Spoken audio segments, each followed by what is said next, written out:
this is Bobby from the Vespasian Warner Public Library, and I'm here with another tale from the archive where we talk about objects and documents from our local history collection. Today we're going to talk about the Seats family. This was a collection that came to us from a gentleman who had a box of photographs he found in his garage and he didn't know what to do with them. He didn't think we'd be interested, but of course we were, so now we have them. So a reminder, if you're cleaning out a house and you find an old box of pictures or papers and they're related to DeWitt County and you don't want them but you don't know what to do with them, please do not throw them away. We will gladly take them. And this collection is wonderful. We have original tintypes. This is from the Civil War this is Andrew Jackson, I believe it's Whittingham. It's kind of hard to read, but he was from Wapella. We have another great tintype from somewhere in the Seats family. We have everything, including a whole bunch of school photographs. So there were a lot of rural schools in DeWitt County, and we have a bunch of these. We have a little bit of information on some of them. We know that this is the Harold Point School, but we would love more information if anyone has it.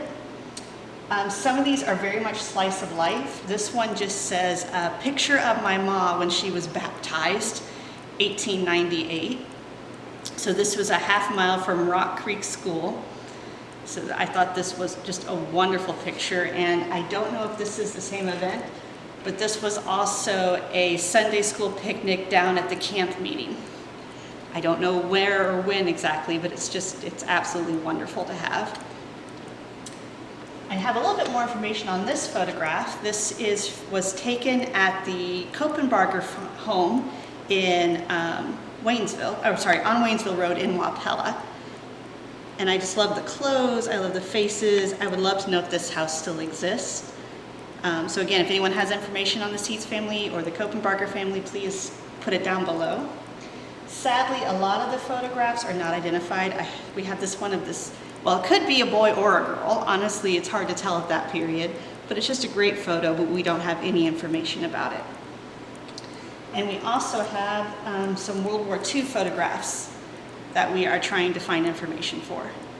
So please let us know if you know anything or can point us in the right direction. This is one of the collections that we are currently working on digitizing, so we hope to have them available in the next few months on our website. We already have a large collection of photographs and other things on our archive.org website, which you can get to through our website, vwarner.org. So thank you for joining me for this tale from the archive, and I hope to see you soon.